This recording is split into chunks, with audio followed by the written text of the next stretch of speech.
Hello students. अपने last video में हमने डिस्कस किया था सिलिकॉन फ्लूइड्स के बारे में। हम पढ़ रहे थे टाइप्स ऑफ सिलिकॉन्स यानी ऑर्गेनोसिलोक्सेन। इस वीडियो में हम डिस्कस करेंगे गम्स के बारे में। सेकंड वाले जो हमारे सिलिकॉन्स के टाइप हैं वो है पॉलीसिलोक्सेन गम्स, जिनको हाई पॉलीमर ऑर्गेनोसिलोक्सेन भी कहा जाता है या फिर polysiloxane gums. High polymer organosiloxanes are high molar mass organosiloxanes. जो हमारे सिलिकॉन ऑयल और सिलिकॉन फ्लूइड्स थे उनका मोलर मास लो होता है, और लेकिन जो हमारे पॉलीसिलोक्सेन गम्स हैं वो हाई मोलर मास वाले होते हैं।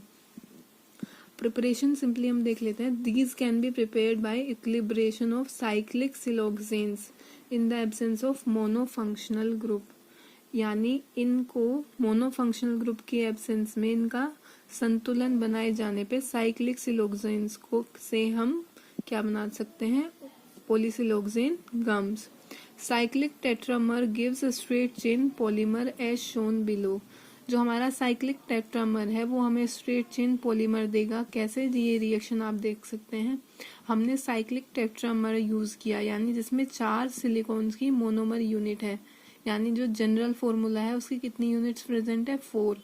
KOH से रिएक्शन कराई सुटेबल कैटलिस्ट की प्रेजेंस में, तो हमें स्ट्रेट चेन पॉलीमर मिलता है, यानी कि लीनियर पॉलीमर मिला, जिसके एक एंड पे पोटेशियम प्रेजेंट है और दूसरे एंड पे OH ग्रुप प्रेजेंट है।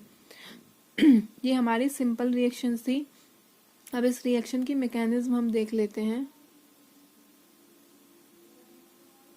The above reaction takes place through the following steps. पहला स्टेप है हमारा initial step. In this step, A is converted into B by the action of KOH on A, यानी कि इस step में हमारा cyclic tetramer B में convert हो जाएगा। कैसे, KOH की रिएक्शन A के साथ होने पर। A हमारा साइक्लिक टेट्रामर है, KOH से हमने रिएक्शन कराई, हमें B मिल गया। B के एक एंड पर, B में वही है, 4 ही यूनिट है सिलिकॉन की, उनमें से एक के एंड पे O से जुड़ा हुआ है कौन, K, और दूसरे एंड पे OH यानी एक्टिव साइट प्रेजेंट है।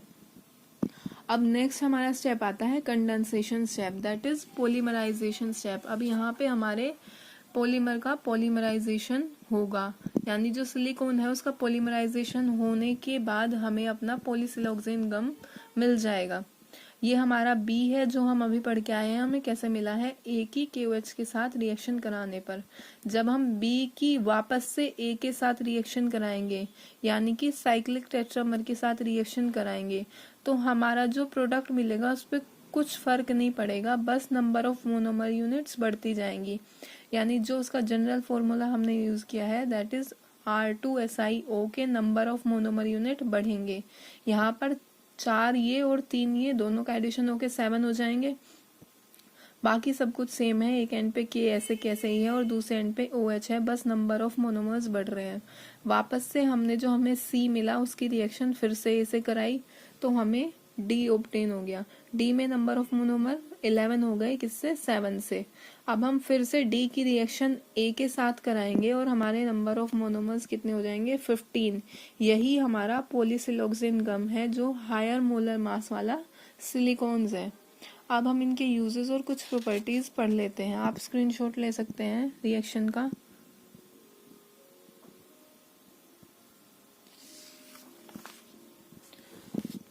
The rate of polymerization reaction increases with increase in temperature। जैसे जैसे हमारे पॉलीमर का पॉलीमराइजेशन में हम रिएक्शन का टेम्परेचर बढ़ाएंगे वैसे वैसे पॉलीमराइजेशन रिएक्शन बढ़ेगी, यानी उसका रेट ऑफ रिएक्शन बढ़ेगा। And is related to square root of the concentration of the cyclic tetramer. और वो रेट ऑफ रिएक्शन डिपेंड करता है हमारे साइक्लिक टेट्रामर के स्क्वायर रूट पर। It is also related to the ring strain in the cyclic polymer taken for equilibration। ये depend करता है किस पे, रिंग स्ट्रेन पे भी। हमने बेयर स्ट्रेन थ्योरी पढ़ी है, उसमें हमने पढ़ा है कि 3 और 4 एटम वाले जो हमारे रिंग वाले स्ट्रक्चर होते हैं, साइक्लिक स्ट्रक्चर होते हैं, उनमें स्ट्रेन ज्यादा होता है इन कंपैरिजन टू 5 और 6 एटम वाले साइक्लिक स्ट्रक्चर में। तो क्योंकि हेक्सामर में स्ट्रेन कम होगा तो वो जल्दी बनेगा। Thus cyclic hexamer is more easily equilibrated than cyclic tetramer.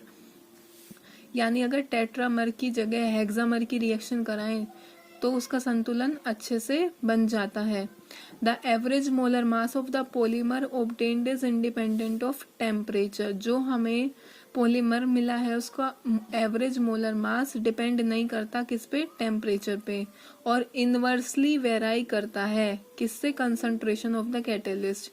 यानी अगर हमारे कैटेलिस्ट की कंसंट्रेशन ज़्यादा है तो मोलर मास हमारे पॉलीमर का कैसा होगा, कम होगा। The molar mass of hydroxy and blocked gums can be increased further by azeotropic removal of water with toluene। जो हमारा मोलर मास मिला है जिसके एक एंड पे हाइड्रोक्सी प्रेजेंट है उसका मोलर मास जो हमारा पॉलीमर मिला है जिसके एक एंड पे हाइड्रोक्सी प्रेजेंट है उसका मोलर मास हम बढ़ा सकते हैं कैसे, वाटर का एजियोट्रोपिक रिमूवल कराने के बाद। किससे, टोल्यूइन से करा लो या फिर उसको हीट कर दो वैक्यूम में। Catalysts such as amine salts or some metal salts also increase the average molar mass। अगर कैटलिस्ट यूज कर ले अमीन के सोल्ट्स और मेटल सोल्ट्स तो भी हमारा molar mass, average molar mass बढ़ जाता है। यूज है हमारे पॉलीसिलोक्सेन गम्स के सेम ही है जो हमारे फ्लूइड्स के थे। Polysiloxane gums are used as lubricants and as anti foams. They are also used in textile finishing. ये हमारा गम्स वाला टॉपिक कंप्लीट हो गया है। अपने नेक्स्ट वीडियो में हम डिस्कस करेंगे इलास्टोमर्स के बारे में। That's all, thank you.